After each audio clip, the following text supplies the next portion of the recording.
Masay, gagawa tayo ng kinilaw. Kinilaw na salmon. Special. Salmon yan. Wala akong makitang kingfish eh. Yan o. Pero maliit lang, konti lang. Salmon fish. O, gasan muna natin tapos saka natin paghiwain ng maliit lang. Cubes lang.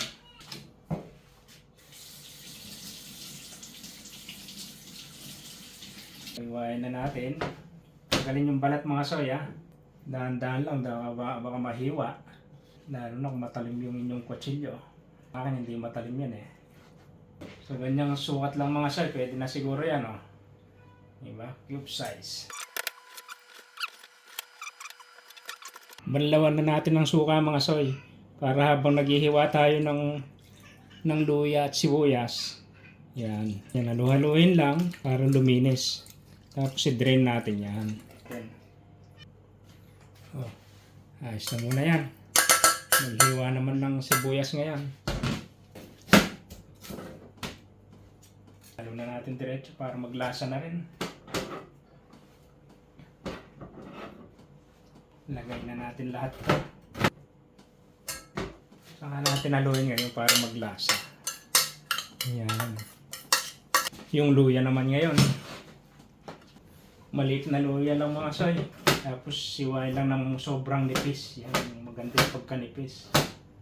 Maliit. So, ating malapis. May pa. Ayun na. Tsaka sa'yo. Lagyan natin na. Okay. Ayan lang maglasa yan.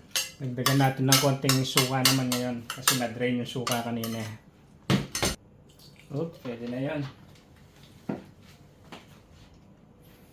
Tapos lagyan na rin natin ng lemon or kalamansi kung meron kayo. Pwede na yun, baka sumobra sa asim.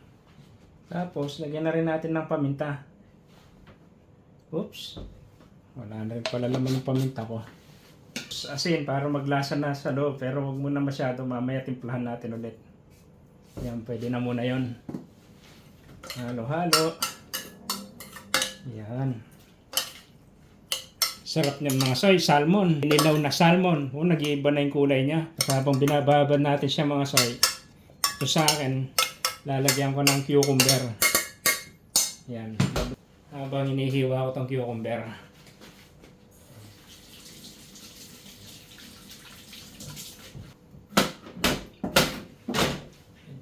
Tanggalin na natin yung balat niya. Yan. Okay na to. Iwain na rin.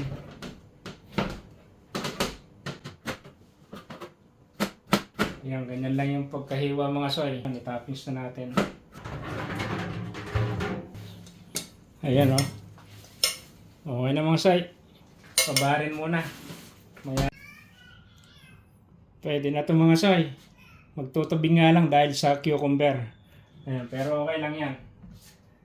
Ngayon, kapag ayaw nyo may tubig, huwag nyo nalagyan ng cucumber. Oops! Pwede na yan. Ito na siya mga soy. Ayos na siya oh. Manyaman oh. Ayos na ito mga soy. Ito sa akin, walang sili mga soy. Yung sa inyo, mas masarap din pag may sili eh. Ayan. Diet muna ako sa sili ngayon. Ang tamang kinilaw mga soy.